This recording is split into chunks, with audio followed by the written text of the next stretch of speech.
may tattoo na, yan, may tattoo na, nakukulang pa, nababalikan pa, napapasukan pa, no? Puro tattoo na ang katawan, pero napapasukan pa sila, nababalikan pa, no? Tara, pag-usapan natin katanungan ni Kuya. Let's go. Wala namang agimat, pero nasa puso ang tunay na agimat. Isigaw mo bro, ang lakas ng loob. Kahit walang agimat, laban tayo. Hepeng agimat, boy, walang makakahadlang.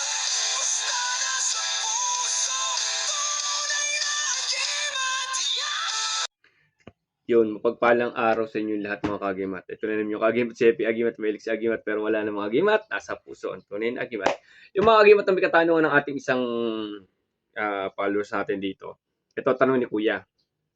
May tattoo na pero nababalikan pa. Yan. Maganda po itong ano. Sinapo po na natin, kalimitan ng mga manggagamot ay puno ng tato, no? Tapos yung ginagawa ng ibang manggagamot nga, is tinatatuan na rin yung pasyente para sabihin nila pangontra, nakatatak na daw sa katawan, no? Okay, nire-respeto ko naman po yung iba't ibang tato kasi usually, sabi nga, okay lang naman magtato basta spiritual yung tattoo mo sa katawan. Kasi sabi nga, katawan, ang tao ay wangis ng Panginoon kung tawagin natin. Sabi nga sa Bible. Kaya, kung pwede lang po dyan ay yung mga, kagaya yung mga spiritual na tato. Opo. No. Pero huwag magagalit siya yung mga may tattoo ng mga tribal ha. Opo. May mga kagimat, no? Hindi po talaga ako nagbe-base talaga sa mga tattoo talaga. Actually, kaya ako wala, nagagamot po tayo pero wala tayong tattoo. Wala po tayong tattoo kahit isa. No? Ang ginagawa po natin ay kinakarga natin sa katawan. Ganito po yung sa may tanong ni Kuya. Yung tattoo po kasi na tanong ni Kuya kasi ay hindi po basta may tattoo kayo ay hindi na po kayo mababalikan. Yung tattoo po talaga actually, kung sa akin po, no, huwag magagalit sa akin mga may tattoo. No? Yung tattoo, may tattoo po kasi yan po, inaalagaan din po kasi ng dasal yan. Binubuhay din yan at inaalagaan ng dasal. Ngayon, huwag po sanang magagalit sa akin. No? Marami naman kasi nagtatato na ngayon na hindi naman ganun kakayahan para makapagbuhay ng mga orasyon na itinatato. Opo, wag sana magagalit, no. Marami po nagtatato ng ganan at marami na kami naging pasyente na almost puno na ng tato, ba't pa daw sila napapasukan? Unang-una po, aalagaan yung tato. Kinakarga nyo din po yung tato. At mayroon po mga orasyon na ginagamit niya para lumakas lalo yung tato, mabuhay lalo. At mas maganda po, kung alam nyo kung paano gamitin yung nakatato sa inyo.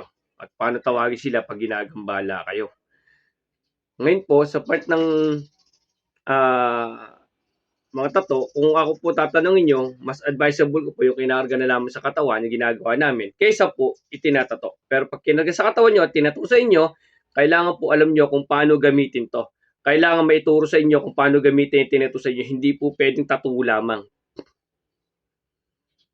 Tinato sa inyo dito yung pinakamalakas na, yan, yung pinakamalakas na mga orasyon talaga para pangontra. Pero hindi naman marunong totally yung magbuhay yung nagtato. Tapos, kasi kukonsagrahin mo pang maigi yan, bubuhay mo maigi. Tapos, hindi po kasi pwede yung sa tato, isang ihip lang okay na Tapos yung karga sa katawan, yung pagpopondo din sa katawan, dapat ituturo sa may tato. No, iba't ibang aral po ito, no? Kung kayo against po sa aral namin, okay lang po.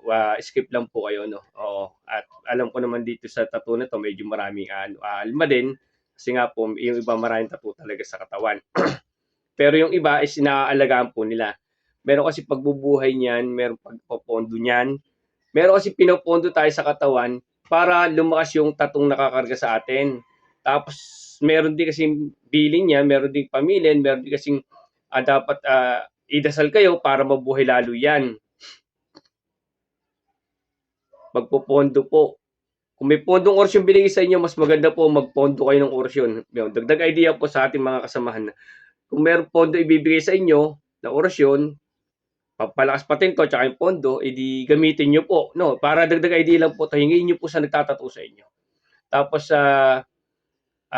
kung sa Team Happy Agimat gagamitin nyo, no? Yung kung bibigay yung manggagamot sa inyo na ganon, ang sa amin, idadagdag ko sa inyo bilang Team Happy Agimat, manalangin kayo ng ama namin sumasampalataya bagay ng Maria Luwalhati, paggising ng umaga at bago matulog.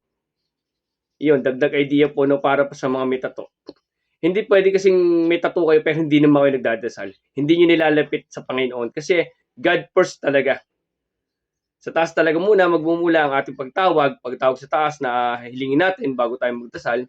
Hilingin natin na Ama, kalugdan niyo po nawa lahat ng mga tattoo ko ay maging protection ko sa pang-araw-araw ko at mabuhay po ito. Bago kayo manalangin kayo. No, yung maponduhan, yung maging protection ko po to at maponduhan to sa pamamagitan ng pagtawag po sa panalangin na ganito, ganan. Opo, para lalo po lumalakas yung ating tato. Kailangan po talaga connected sa God talaga. Sa taas talaga po. God first po talaga. Kasi usually, kung ako lang po tatanungin nyo, yan, makikita nyo naman ako, wala talaga akong tato. kahit, kahit isa po talaga, wala akong tato. Wala po talaga ako. Pero how many years na po ako, dekada na rin naman po ako naggagamot. Opo, pero wala naman pong nabalik sa akin. Meron mga sabi ko nga sa inyo, sa amin, nararamdaman namin, nasa labas lang, nag-a-attempt lang, pero hindi nakakapasok sa loob na para sa piyan kami. So, yun. Sana makatulong sa inyo konting idea lang po inyong kagimat, Sepi Agimat, Melsi Agimat, pero wala na mga agimat. Nasa puso ang tunay. Yun po talaga ang pinakamabisang sandata po natin. Ang paglapit sa Panginoon, mali sa isip at puso, patawarin lahat ng kasala sa atin. Pag mali sa sarili natin, meron tayong nananahan na mabuting espiritu. Pag may mabuting espiritu, hindi po makapasok ng masamang espiritu sa ating katawan.